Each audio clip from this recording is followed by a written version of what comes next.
Hi hello అండి. ఈరోజు Sunday special వచ్చేసి మా ఇంట్లో బోటి విత్ నల్ల కూర అండి. అది ఎలా ప్రిపేర్ చేయాలో ఇప్పుడు నేను మీకు చూపిస్తాను. మీరు కూడా అలా చేసుకోండి, చాలా బాగుంటుంది.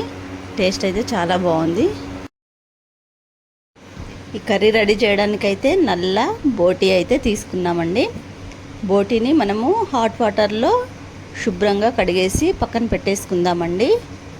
నల్లను కూడా చిన్న చిన్న ముక్కలుగా కట్ చేసుకొని పక్కన పెట్టేసుకుందాము. మంచిగా శుభ్రంగా కడిగేసి పక్కన పెట్టుకున్న తర్వాత స్టవ్ మీద ఒక బాణీ పెట్టేసి అందులో సరిపడంత ఆయిల్ పోసుకోవాలండి. కొలతలు అది మన ఇష్టం అండి, రుచికి తగ్గట్టుగా వేసుకోవాలి. నేనైతే ఒక మూడు స్పూన్లు వేస్తున్నానండి. దానికి కావాల్సిన ఐటమ్స్ ఉల్లిపాయలు, పచ్చిమిరపకాయలు, టమాటో, కరివేపాకు, మీ దగ్గర పుదీనా ఉంటే పుదీనా కూడా వేసుకోవచ్చండి. చివరిగా వేయడానికి కొత్తిమీర, అల్లం కూడా మంచిగా అప్పటికప్పుడే వేసుకుంటే చాలా టేస్టీగా వస్తుంది. ఆయిల్లో ఉల్లిపాయలు, పచ్చిమిరపకాయలు, కరివేపాకు వేసి కాసేపు వేగనివ్వాలి.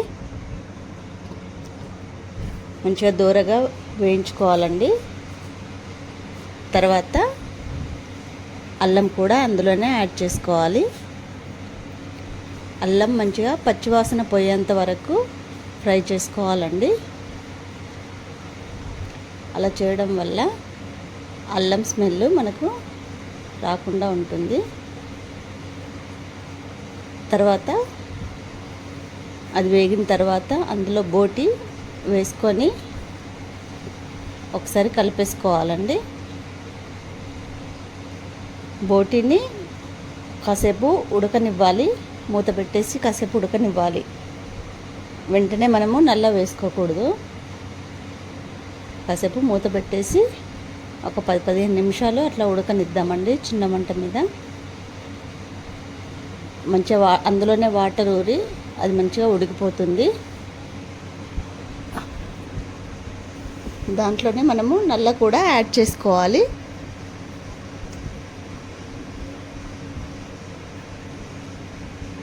ఈ రెండు మిక్స్ కావడం వల్ల టేస్ట్ కూడా డిఫరెంట్గా మంచిగా వస్తుందండి.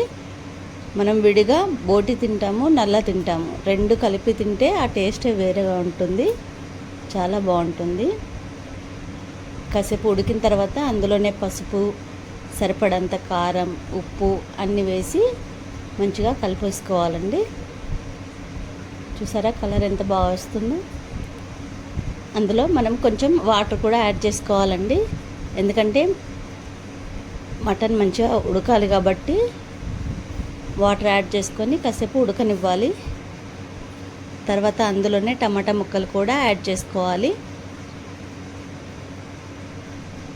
అలా 10-15 నిమిషాలు కొంచెం ఎక్కువసేపే ఉడకనివ్వాలండి, అప్పుడే మనకు టేస్ట్ మంచిగా వస్తుంది. చివరిగా మసాలా వేసి కాసేపు ఉడికిన తర్వాత కొత్తిమీర కూడా యాడ్ చేసుకోవాలి.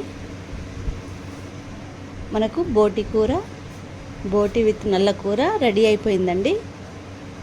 టేస్ట్ మాత్రం చాలా బాగా వచ్చింది, అన్నీ పర్ఫెక్ట్గా సరిపోయాయి. చాలా అంటే చాలా బాగుంది. మీరు కూడా ట్రై చేయండి. నచ్చితే లైక్ చేయండి, సబ్స్క్రైబ్ చేయండి.